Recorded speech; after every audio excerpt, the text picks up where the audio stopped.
याद रखना इस बात के लिए कि परमेश्वर हमारी ज़िंदगी के लिए क्या चाहता है। जब आप रास्ते में जाते हो, शायद अभी आप टैक्सी से होके आए हो, बस से होके आए हो, ट्रेन से होके आए हो, कोई आपके सीट के बगल आकर बैठ गया, किसी दूसरे की जगह ले लिया और आप उसे गाली देकर धक्का मारकर वहाँ से बाहर कर रहे हो, और आपके पास परमेश्वर का ठहराव नहीं है।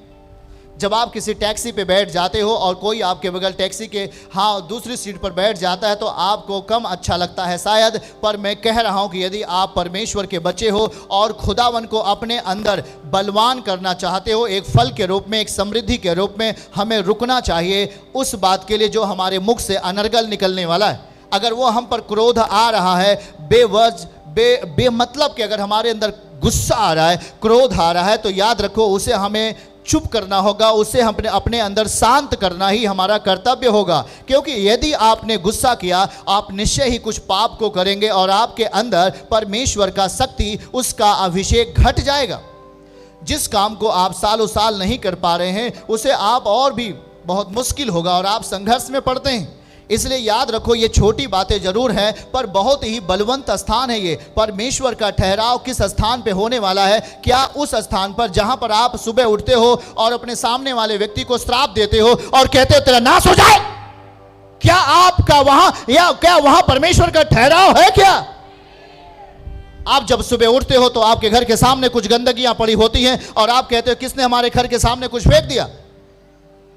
शायद आप उसे तुरंत उठाकर फेंक सकते हैं, शायद आप तुरंत उसे उठाकर साफ कर सकते हैं, पर आप अपने पड़ोसी को तुरंत ही गाली देना शुरू करेंगे। शायद कि वो संसार से बड़ा शक्ति के रूप में आप अपने आप को बदल लेते हैं, पर वहां पर आपको नम्र दशा में होना चाहिए और कहना चाहिए, हे परमेश्वर, अगर इसने मेरे घर के सामने किसी ने कुछ फेंका है, मैं उसे उठाकर किसी और जगह रख सकता हूं।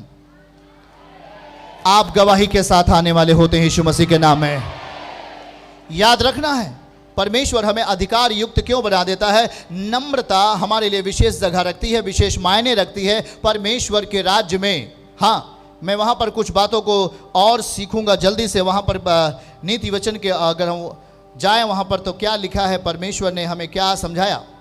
देखो क्या लिखा है वहाँ पर। एक अद्भुत बात लिखी गई है कि नीति वचन 22 अध्याय उसके 4 आयत को हम आपके साथ पढ़ेंगे। वहाँ प्रभु क्या कह रहा है, देखिए हमारे साथ पढ़िए। बोलिए, नम्रता और यहोवा के भय मानने का फल धन होगा, महिमा होगा और जीवन होगा।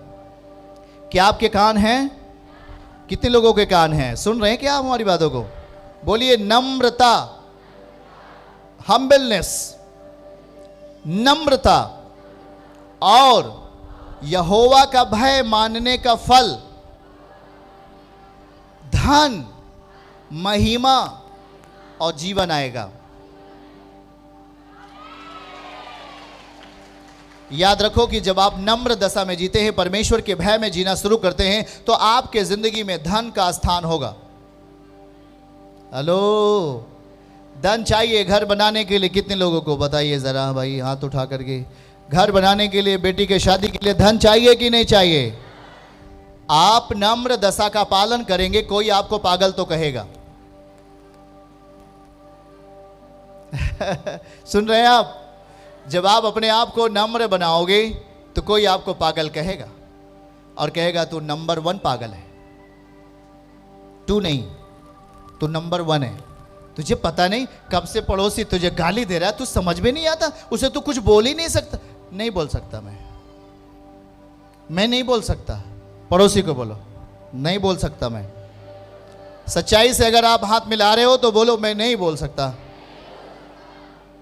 फिर से बोलो बोलो बोलो। क्यों नहीं बोल सकते? क्योंकि हमारी नम्रता में क्या है, दिखाइए उसको।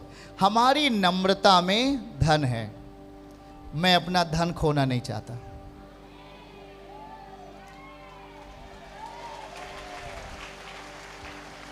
मैं अपना पैसा बैंक का खोना, गुस्सा करके पाप मैं नहीं करना चाहता। मुझे नम्र बनना है। किसी से बात करना है, प्रेम से बात करना है। नम्रता वो जगह है जहां पर परमेश्वर का ठहराव धन के रूप में होगा, परमेश्वर का ठहराव महिमा के रूप में होगा, परमेश्वर का ठहराव जीवन के रूप में होगा।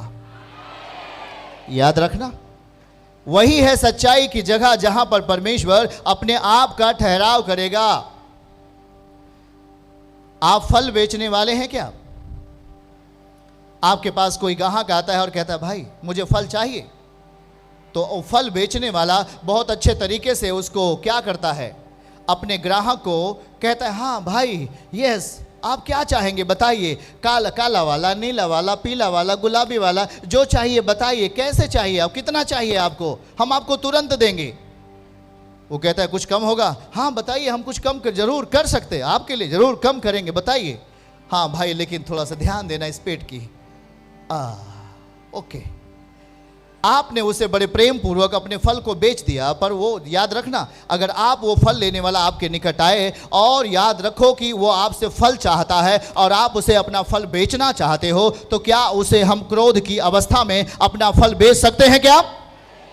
परमेश्वर ठीक उसी तरीके से है, वह आपके समीप आता है फल चाहने के लिए, और वो चाहता है कि मेरी बेटी के अंदर कौन सा फल है जो मेरी महिमा के लिए इस्तेमाल किया जाएगा। याद रखो, आपके पास बहुत सारे पैसे भरे हों वो कोई मतलब नहीं रखता, पर प्रभु क्या कहता है, गलातियों अध्याय और उसका 5 अध्याय के 22 आयत में जब पढ़ेंगे तो वहाँ पर लिखा है मेरे फल के बारे में।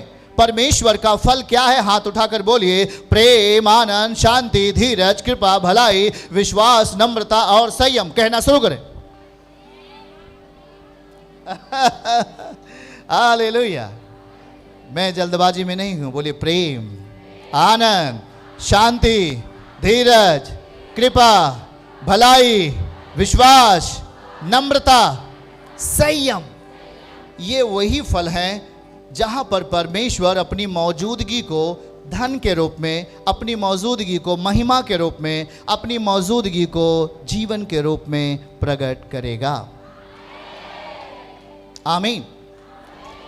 याद रखो यहां पर क्या लिखा है, हम जब पढ़ रहे हैं गलातियों 5:23 में, तो लिखा है कृपा और भलाई, विश्वास और नम्रता और संयम है। आमीन। क्या आप अपने आप को नम्रता की दशा में तैयार करेंगे?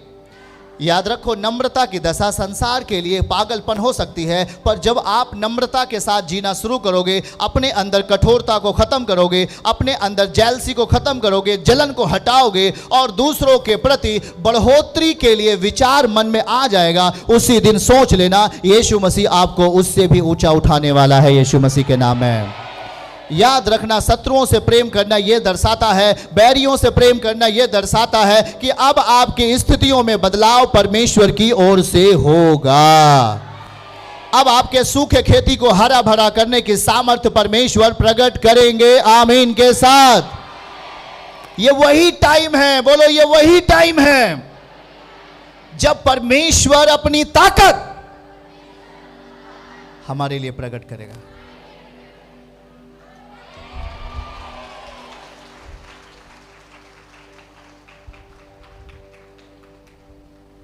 जब किसी पिता से बच्चे ने कहा पापा मुझे पेंसिल चाहिए, चुप उधर जा, तुझे पेंसिल चाहिए, पेंसिल, दिमाग खराब कर दिया, टेंशन इतनी है तुझे पेंसिल चाहिए। याद रखना, वो अपने विवेक के अंदर अपने भविष्य का काला आचरण भर रहा है। हेलो, क्या आप समझ रहे हो? जब आप क्रोध के साथ जीवन जीते हैं, आप अपने भविष्य को अपने अंदर काले आचरण के रूप में लेके चल रहे हो। आपके हर कदम पर काला दिखाई देगा।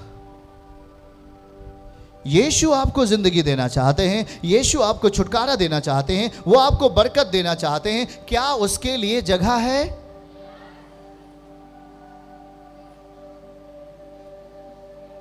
पड़ोसी को बोलो हमें परमेश्वर के लिए जगह तैयार करना है।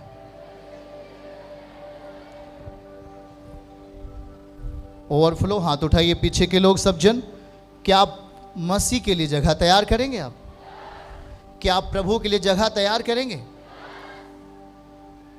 याद रखना, हम किसी को क्रोध से नहीं जीत सकते, हम किसी को लड़ाई से नहीं जीत सकते, हम किसी को गाली देकर नहीं जीत सकते, पर हम उसे परमेश्वर के प्रेम से उसे जीत सकते हैं। सुनना जरा, इसलिए याद रखो कि हमें अपने दिलो दिमाग में एक चीज रखना है, मेरा परमेश्वर क्या मेरे आचरण में अपना ठहराव दे रहा है? हाथ उठा के बोलो, मेरा परमेश्वर, सब सब सब सब मेरा परमेश्वर क्या मेरे आचरण में अपना ठहराव दे रहा है? दे रहा है मेरे अंदर अपना ठहराव, क्या वो दे रहा है?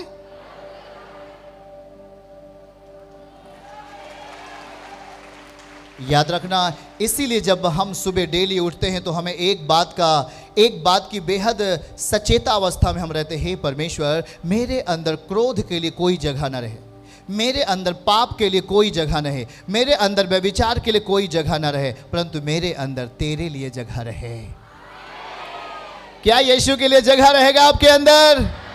जब वो यीशु आपको देखे तो क्या कहे, तू मेरा बेटी, और क्या आप उसके लिए जगह तैयार करोगे? क्या उस सामर्थ्य अभिषेक को अपने अंदर बना के रखोगे? आज बहुत सारे लोग चंगाई को प्राप्त किया, पर वो 4 दिन चंगे रहे, फिर वो बीमारी की दशा में चले गए। मैं कह रहा हूं कि मैं इस बात को समझा रहा हूं कि वो प्रभु के साथ आ रहे थे, पर उन्होंने अपनी जिंदगी को, उस अभिषेक को, उस शक्ति को, उस वचन को अपने अंदर संभाल के नहीं रखा, और उसने नम्रता को छोड़ दिया, उसने दीनता को छोड़ दिया। अब उनके अंदर कठोरता ने जगह ले ली, अब उनके अंदर पाप ने जगह ले ली, अब उनके अंदर गुनाह और व्यभिचार ने जगह ले लिया। इसलिए परमेश्वर का ठहराव अब आप में नहीं है, वो आपसे दूर है। अब आपके अंदर संसार की शक्ति और इस विश्व की आत्मा आपके ऊपर जगह लेती है, और जहां आप जाते हो वहां आपको रोना होता है, और जहां आपका 1 रुपए लगना चाहिए वहां आपका 100 रुपए खर्च हो जाता है, और आप अपने आप को निराशाओं में देखते हो। याद रखना, ये एक ऐसी औषधि है, एक ऐसा कार्य है जो आपके अंदर एक जगह पाना चाहता है। कितने लोग पूर्ण दशा को चाहते हैं? हाथों को उठाकर उसको महिमा दें। यस, ओ हालेलुया बोलेंगे आप सब जन। क्या हम अपने जीवन से क्रोध को खत्म करेंगे, या हम अपने जीवन से दूसरों के प्रति जेलसी को खत्म करेंगे? परमेश्वर ने कहा यदि तुझे आगे बढ़ना है, यीशु ने कहा अगर तुझे बढ़ोतरी में जाना है, तुझे आशीषों में जाना है, तो जो तुझसे बैर करता है उसके बढ़ोतरी के लिए प्रार्थना कर। सुनो, क्या आप दूसरों की भलाई चाहेंगे? सच में आप दूसरों की भलाई चाहोगे? और उसने आपसे कभी भलाई नहीं की, उसने आपको श्राप दिया है। उसने कहा कि तेरी बेटी को ये हो जाए, तेरे बेटे को ये हो जाए, तेरे बेटे को ये हो जाए, तेरे बच्चे को ये हो जाए। क्या आप उसको, उसके प्रति अपने दया की भावना को प्रकट करेंगे? अगर आप इस काम को कर पाएंगे तो आप अपने गांव के सबसे धनी आदमी बनेंगे। ऐसा नहीं कि वो आदमी मर जाएगा तब आप धनी बनेंगे, उसके सामने ही आपको परमेश्वर उठा के खड़ा करेगा, क्योंकि हम प्रभु को अधिक से अधिक ठहराव देते हैं अपने भीतर। हम परमेश्वर के लिए एक वास स्थान बना लेते हैं। आमीन।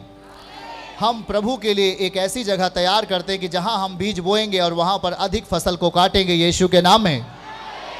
और हम फसल काटने के लिए, एक अच्छी फसल प्राप्त करने के लिए हम वातावरण को तैयार करते हैं। आमीन बोलिए, सही है कि नहीं? हमें एक आत्मिक वातावरण तैयार करने की ज़रूरत है कि नहीं?